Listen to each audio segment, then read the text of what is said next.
შემოგვიერთდება ახლა სტუმარი, რომელიც კიდევ უფრო სხვა რაკურსით ბევრ რამეს მოგვიყვება. ჩვენი შემდეგი სტუმარია მამუკა გიორგაძე, ეროვნულ-დემოკრატიული პარტიის ერთ-ერთი დამფუძნებელი და ლიდერი. ცნობილი ქართველი პოლიტიკოსი, რომელიც ბოლო წლები აღარ არის აქტიური პოლიტიკაში, თუმცა ასე ვთქვათ, პოლიტიკის მემატიანიც არის და რაც არ უნდა ზოგისთვის შეიძლება უცნაური იყოს ეკლესიის უახლესი ისტორიისაც.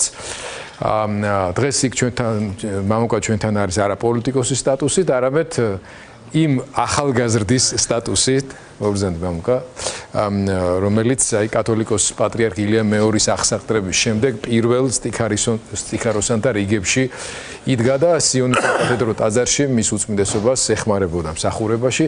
ეს ამ პირველ თაობას განსაკუთრებული ბედი ერგო, მან ძალიან ახლოდან ნახეს ეკლესიის აღდგენის, გაძლიერების და ახალი ეტაპის დასაწყისი და სწორედ მინდა ვთხოვ მამუკას, რომ გაიხსენოს აი ის პერიოდი და ისაუბროს რაში გამოიხატებოდა ეს განსაკუთრებულობა და რა როლი ითამაშა მისმა უწმინდესობამ იმ პირველი სტიქაროსნების ისტორიაში, ბედის წერაში. დიდი მადლობა მოწვევისათვის. მაინც ემოციური დღეა და მინდა მაინც ამ დღეებით დავიწყო. ფაქტობრივად დღევანდელ დღეს ამ დღეების განმავლობაში ყველა კითხვას გაეცა პასუხი. ყველაფერი შეფასებულია. ყველა სკანდალი განხილულია. და აი ამ ყველაფერს რომელი ერთი დავიწყო, რამდენი იქ ბუნტი მის წინააღმდეგ, რამდენი ტალახი თუ ქვა მის წინასროლი, რამდენი ეგრეთ წოდებული სკანდალები, ციანიდი იქნება, კოვიდი იქნება, შეთქმულებები იქნება თუ სხვადასხვა, ქართველმა ხალხმა გულწრფელად გასცა პასუხი. ამიტომ მე ვიტყვი, ახლა საიდან დაიწყო ეს შედეგი ვნახეთ. შედეგი ვნახეთ. უბრალოდ თეორიულად შეუძლებელია. აი თეორიულად შეუძლებელია, რომ ვინმე საქართველოში კიდევ ვერ ღირსოს ის პატივი, რაც ჩვენ ამ დღეების განმავლობაში ვნახეთ. ეს როგორ იწყებოდა ეს ყოველივე?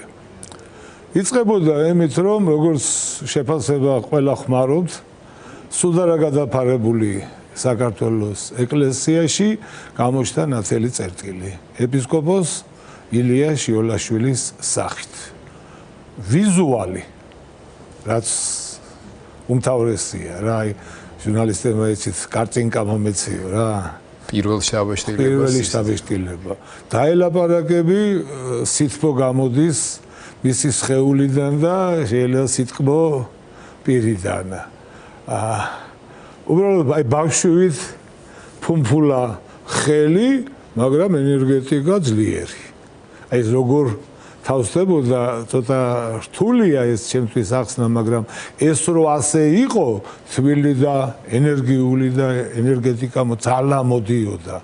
აი ეს უკვე არ ვიცი, მე ამას ვერ შევაფასებ, უბრალოდ ვამბობ ფაქტს და ამას ბევრი იზიარებს საქართველოში.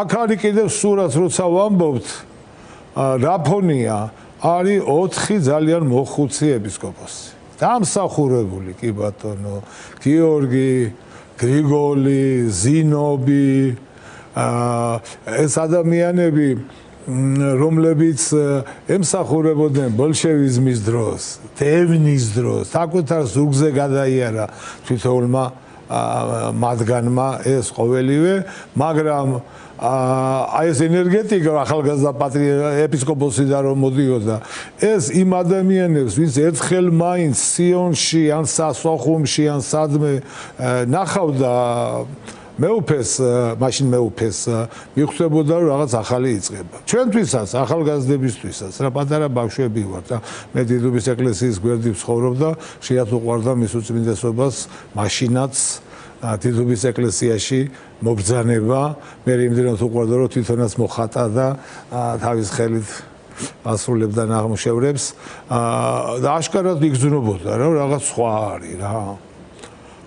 შესაბამისად, როდესაც სხდომა გაიმართა სინოდის და გამოირჩა აი ქართულ საზოგადოებაში ყოველგვარი როგორც ახლა იყო დასაფლავება შეიძლება ითქვას რომ აი ორგანიზების გარეშე ორგანიზებულად გაკეთდა ტექნიკური ნაწილი მაგრამ ხალხი რომ თვით ორგანიზებით იყო მისული თვითდინებას ელების მასშტაბი არ იყო მაშინ ესეც საინფორმაციო ტექნოლოგიები არ იყო ყველაზე არ საინფორმაციო იყო თან მით უმეტეს რა პერიოდია სვეტიცხოვლის ტაძარში თავი მოიყვარა სხვადასხვა ჯგუფმა, სხვადასხვა ფენის ადამიანებმა, ახალგაზრდებმა, აი იმ განცდით, რომ რაღაცა გვირავის ბოლოს ნათელი გამოჩნდა, რომ რაღაც სანთელი აენთო.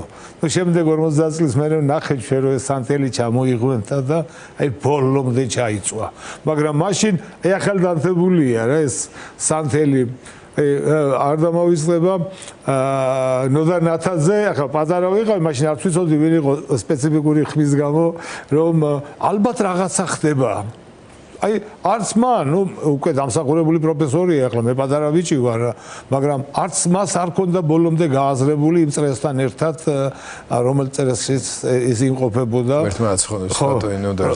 პროფესორა შემდეგ როდესაც ჩვენ დავმეგობრდით აი მაშინ აღვიდგინეთ და რაღაც აი ეს სცენა სხვები და სხვები აი გაივსო სვეტიცხოვლის ტაძარი აი საშვები იყო ხალხმა ვერ დააკავეს შევიდნენ ნახეს რა ხდება როგორ არის ეს ყოველივე და მეორე დღიდან დაიწყო რუტინა ყოველგვარი ხმამაღალი განცხადებების გარეშე ყოველგვარი რაიმე აი გულზე მუშტების ბრახურის ან ჯოს ძახილის გარეშე ყოველდღიური თავისი ქმედებით ღერა შეკრიბა ხალხი ტაძარში თქვენ როგორ მოხდით აი ახლა მე და ის ადამიანები რომელთანაც შემდეგ მე ცხოვრებაში მეგობრობდი ეს იყო ის ახალგაზრდობა რომელიც ეძებდა თავის თავს ეძებდა ჭეშმარიტებას ეძებდა სიმართლეს ის კი იცოდა რომ სადაც ცხოვრობდით რომ ეს ყალბი იყო ყველაფერი ეს სიყალბე იყო ეს ყოველივე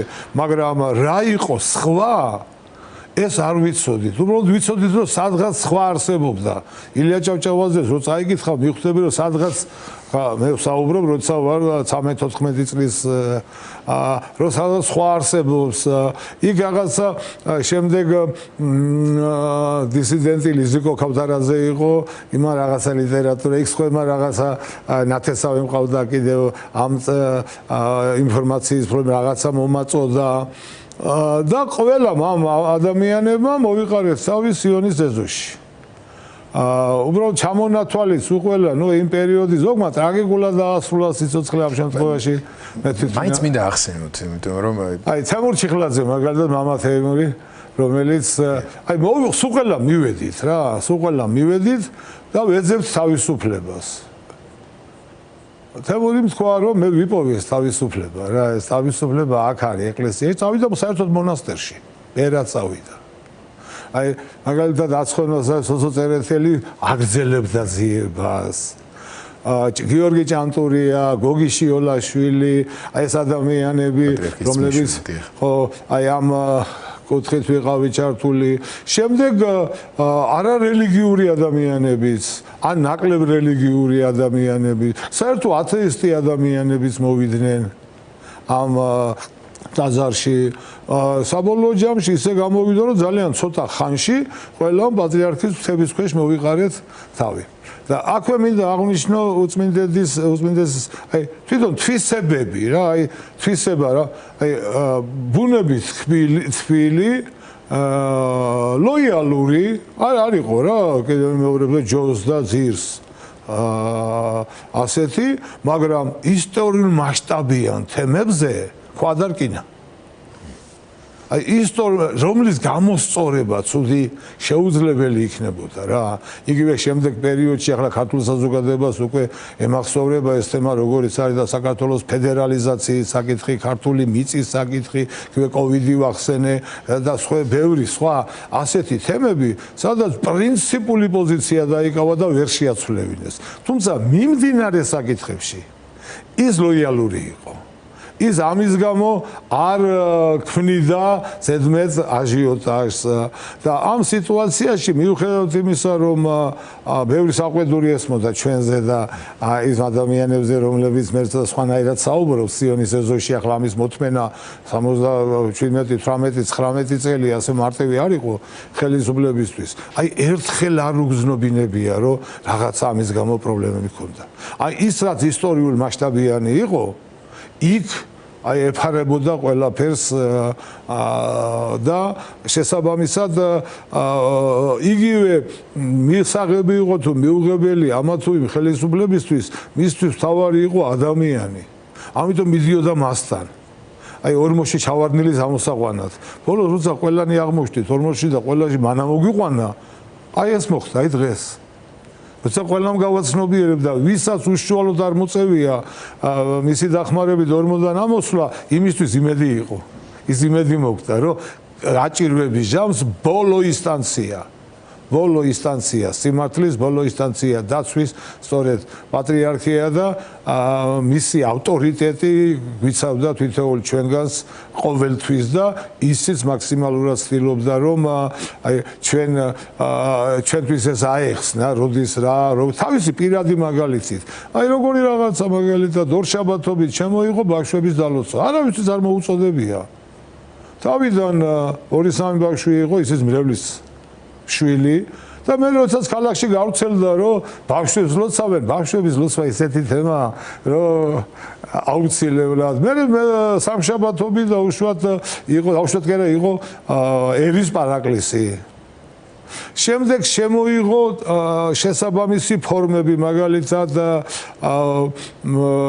დავით აღმაშენებლის სცენების დღეზე მოყავდა ქალბატონი ზინაიდა კვაჭანტირა, რომელიც ყინვალე მკითხველი გახდა და ის რო კითხულობდა, თან გუნდი გალობდა. ნუ ეს იყო ჯერ მარტო სანახაობა იყო, ისეთი აგაგრძელებდა რა. შემდეგ გალობის თემა ძალიან პრინციპული საკითხი იყო. ეს არ იყო დღეს რომ არის რომ ყველა ტაძარში რო გუნდი გალობს და ჩვენ რო ამაყები ვართ რომ ჩვენი შვილები ასე ეუფლება გალობას, მიხარია და ჩემი შვილი სიონში გალობს და ძალიან მიხარია. მაშინ ეს თემა ასე მარტივად არ იყო.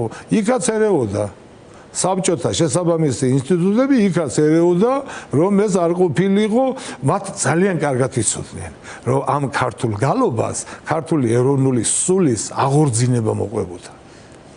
ამიტომ მაქსიმალურად იქცეოდნენ. უბრალოდ სისტემა იყო უკვე იმდენად დამპალი, რომ ვეღარ შეინარჩუნა. აი როდესაც იოსებ კეჭაყბაძეს დიდებულ შემოქმედს ჯვარის ტვირთველად ქართველი ერის ხვევაინებო სიცოცხლე შენი აებოს რომ გუნდი გალობდა ეს იყო იმ დროში აღიქვამდა პოლიტიკურ დეკლარაციად ერის ჯვარის ტვირთველი თვითონ სიტყვაწყობა უკვე იყო ისეთი რომ ნებსი თუ უნებლიეთ მრევლს პატრიოტებად აქცევდა რა მრევლი დახვდა ჩვენ ეს იყო 20-იან, 30-იან წლების რეპრესიებ გამოვლილი მრევლი. ეს იყო ის ადამიანები, რომლებიც პირადად იცნობდნენ კირიონს, ამბროსის, ლეონიდეს, იცნობდნენ იმ პერიოდის მოღვაწეებს, როგორც ახლა ჩვენ შეგვიძლია ვისაუბროთ რა. თავშად მერაბ კოსტავაზე, გამსახუ ჭანტურია, თამარჩხეი თუ სხვები, ირაკლი წერეთელი თუ სხვები, ჩვენ შეგვიძლია ამაზე ვისაუბროთ რა. ამგა გიორგაძე. ხო, და ვისაუბროთ როგორ, ნუ შინაურად მოყვეთ რაღაცა კურიოზები ერთმანეთის, ან სასაცილო ისტორიები და ჩვენთვის მაშინ ამ პატარა ბიჭებისთვის ეს იყო სულ სხვა სიმაღლე, სულ სხვა განწყობით და ასე შემდეგ. კი, მაგრამ ამკა კიდევ ერთი ფაქტორი იყო რა, ჩემი პირადი გამოცდილებით გეტყვი. აი, როცა ჩემი პირველ მისი უწმინდესობა მე დიდობის ეკლესიაში ნახე, დიდობის ეკლესიის მერე ვიყავ, იქვე ცხოვრობდი. შენგან აქეთ ამხარესო, ხო და სიონში, როცა დავიწყეთ სიარული ბავშვებმა აქტიურად. და ეს ის პერიოდია, როდესაც საზოგადოებაში და მე მახსოვს რომ კიდე კაი ხანს ეს ტენდენცია იყო, რომ აი ეკლესიაში წასული ახალგაზრდა კაცი დაკარგულ ადამიანად მიაჩნდათ. უსერიოზული პრობლემები უშდებოდა ოჯახში, საზოგადოებაში და ასე შემდეგ და მაშინ მახსოვს ჩემი სკოლელი ულამაზესი და ძალიან კარგი გოგოს ვთქვათ ეს იყო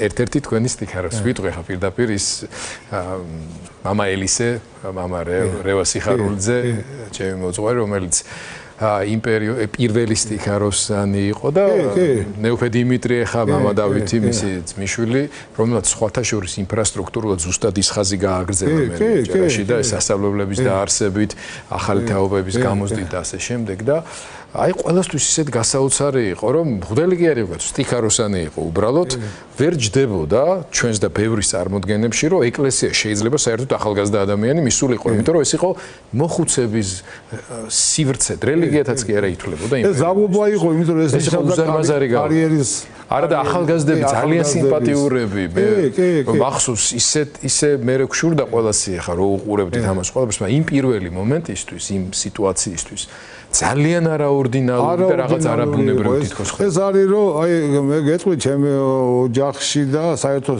ჩემს გარშემო ძალიან ბევრი მაგალითად ნარკომანის შვილი უფრო მისაღები იყო ვიდრე სტიქაროსანის შვილი მით უმეტეს ახლა დღეს უკვე სხვა პერიოდია და ასე თქვა ღიად საუბრობენ და კაბაჩასმული ბიჭი ცოტა სხვანაირად აღიქმებოდა იმ პერიოდში ახლა რაკაბა იყო ნახევარდმეტ მარი ცოტა საქართველოში ახლა მამა ელისე ახსენეთ თქვენ მამა ელისე იყო ჩვენი თაობის სტიქაროსნების პირველი ხელმძღვანელი ის იყო ხელმძღვანელი ის უკეთებდა ორგანიზებას და ბუნებრივია მეუფე დიმიტრი მაშინ ჭაბუკა ეს ორი ადამიანი იყო რომელიც უწმინდეს ედგა გვერდით და წარმართავდა მთლიანად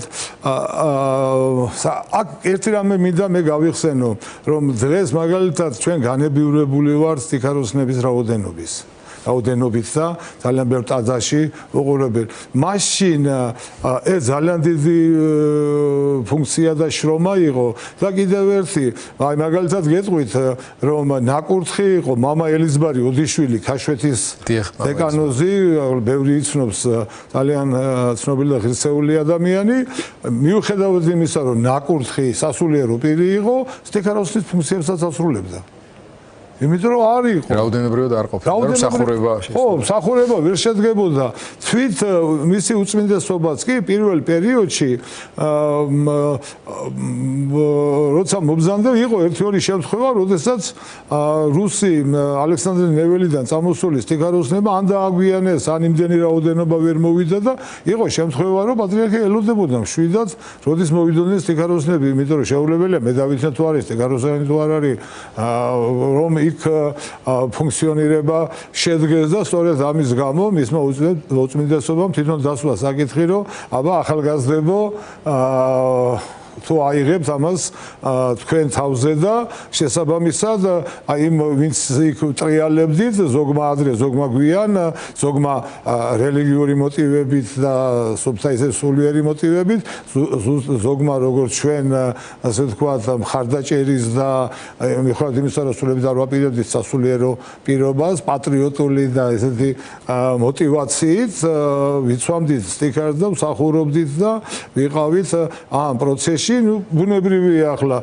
იქ შემდეგ ჩვენთან მეუფე იობი დღეს სტიქაროსანი და მრავალი ძალიან კიდევ ერთ საინტერესოა რომ აი როცა მამა ელისეზე ვლაპარაკობ მამა ელისეს ოჯახი იყო იშვიათობა იმიტომ რომ მთელი ოჯახი რო დადიოდეს ტაძარში რო დადიოდეს ასეთი ძალიან ცოტა იყო მხოლოდ სასულიერო პირების შვილები პასუხისგებლობა. შემდეგ აი იცი დღეს ალბათ ამ ადამიანებს ჩვენ მადლობა უნდა უთხრათ, იმიტომ რომ მისი უწმინდესობა თავისი ფუნქციების ხშირად კი გამომდის ახლა შესრულების დროს აუცილებლად საჭიროა მის გვერდით იმ ადამიანებს, რომელიც 24 საათი ამ პროცესში იქნებოდნენ და აი მაგალითად იქ ვიღაც პირობითად ვამბობ. პირობითად კი არა, შემიძლია რეალური თქვა მეუფე თადეუს მეუფე თადეოს გარდაეცვალა მამა ახალი წელს და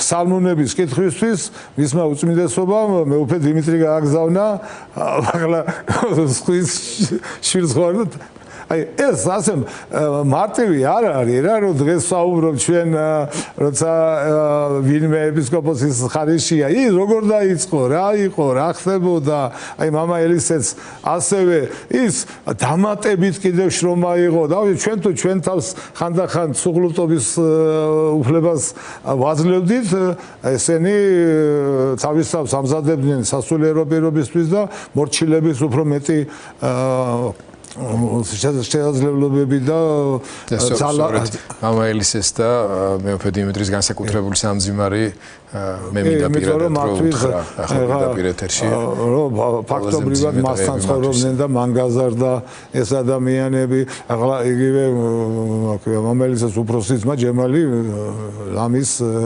ეფრემის დროინდელის ტიქაროსანია და კიდევ ერთი მომენტი რომელიც არის აუცილებლად უნდა აღვნიშნო მამა გაბრიელთან დამოკიდებულება რა მისი უწმინდესის და აი ჩამოვთვალეთ ჩვენ ამ ადამიანებს განსაკუთრებული ურთიერთობა ყველა ოჯახში მამა გაბრიელს ყველა ოჯახში კი არა არ იღებდნენ საერთოდ ეს სიცხვილებოდათ მამა გაბრიელის მიღება და ერთი-ორი ოჯახი იყო მხოლოდ რომელიცაც იღებდნენ და პატივსცემდნენ და ემსახურებოდნენ ყურადღებას აქცევდნენ და ესეც სწორედ იმ საერთო დიდი საქმის აი ახლა მაგალითად როგორ გითხრათ აი დღეს შეიძლება ვინმე შეიძლება ალბათ მეტყვის საიდან მოიტანესო და ჩემი თვალით რო არ მქონდეს ნანახი და აი იგივე მაგალითად მე ვერ მოვესწარი იმ დროს რომ ან ხალხს ხვრედნენ ან და 60-იან წლებში აი ზრივ პაკეტებს რო უძახიან ასაფეთქებლებს იმას აფეთქებდნენ ეკლესიაში რომ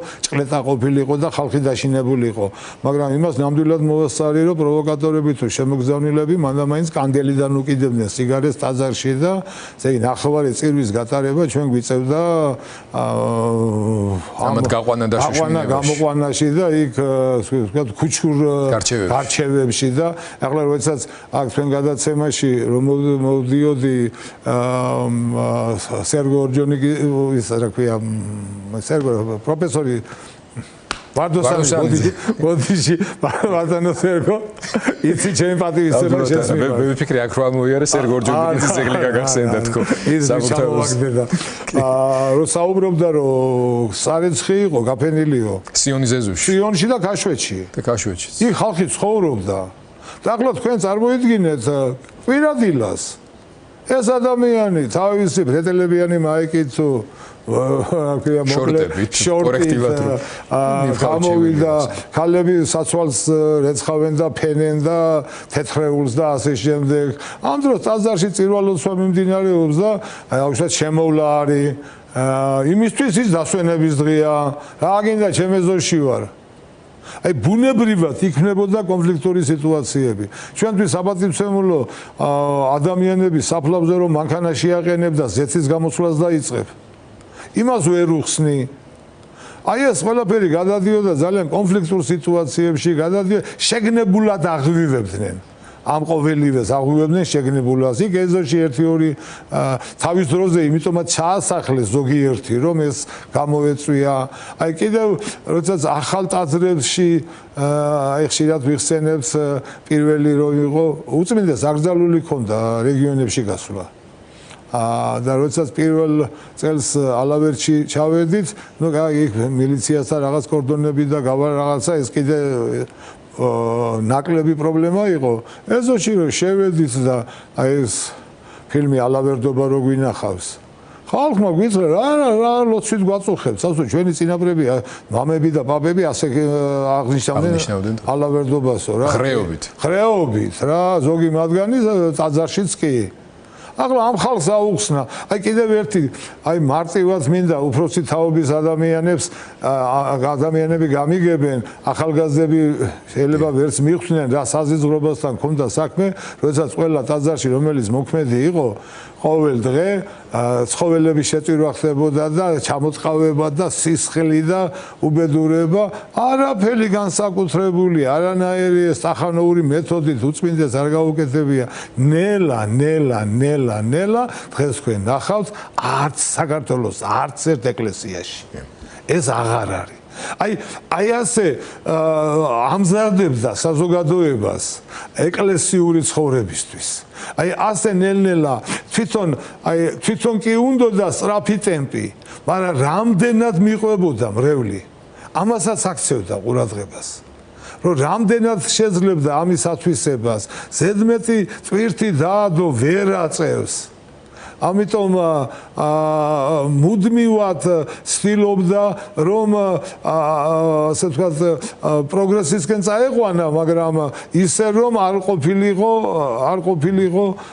წყვეტა, არ ყოფილიყო საზოგადოებრივი ფენების განკერძოება. ყველას ხდებოდა ხუჩაბა, სამეცნიერო ინტელიგენცია, შემდეგ იქ ხელოვნების წარმომადგენლებს თვითონ უკრავდა, თვითონ ხატავდა, იქვე ყავდა,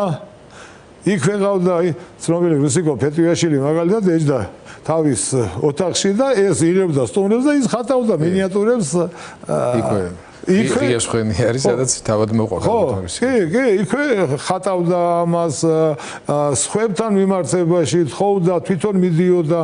ძალიან ბევრ ადამიანთან, აი ხუცი ადამიანს ტრაგედიის დროს განსაკუთრებულად ამახსოვდება და ძალიან ბევრი მისთვის უცნობ ადამიანთან შვილი რო დაეღუპებოდა, მიდიოდა აუცილებლად. ერთი ძალიან მნიშვნელოვანი ღვაწლია მისი, ასე ვთქვათ, ნუგეშისცემა ამ ადამიანების ამ დღეებში საოცარ ისტორიებს ვისმენთ. ამას რა ქვია, რომ აი მან გადამარჩინა და მან დამიბრუნა სიცოცხლე. ასევე აი ერთ-ერთი ყველაზე მნიშვნელოვანი მისი ფოკუსი ყურადღება იყო პატიმრობაში მყოფი ხალხის ნუგეშისცემა. მე აი ამდენჯერ კათოლიკოს პატრიარქი კი არა.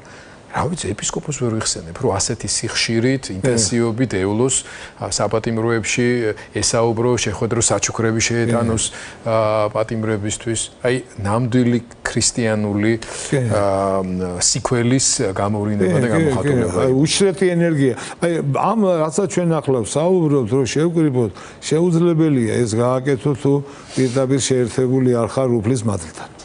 ეს შეუძლებელი აი როგორი ახსენეთ ახლა საჩუქარი არ მიეტანოს საჩუქრები რომ აი ეს ხო ამოუწურავი თემა იყო რა აი მისი ხელიდან გაცემული საჩუქრები აი თითქმის არ მინახავს ახლა მე ხო ძალიან ხშირად ვიყავი საპატრიარქოში და ასე აი არ ყოფილა ვინმე შემოსვლელი რამე რო არ გაეტანები აი რაც ჰქონდა იმ მომენტში ხელცარიელს არა უსუშო ხელცარიელს არა აი ამით გასწავლიდა რომ გაეცი უფრო მეტი შემოგივა იქ რუსთაველის მაგალითი ჰქონდა და ციტატები და ასე შემდის გაზდის და გაედინების და ასე შემდეგ რომ ფსალმუნიდან რომ გამცემის ხელი არასოდეს არ იქნება ცარიელი და რომ აი სიკეთეების კეთება აი რო შეხედავდა რომ ადამიანებს შორის რაღაცა დაძაბულობა იყო კი არ უწყებდა ლაპარაკს რომ აი მე თქვენ შორის რატო არაფერი რა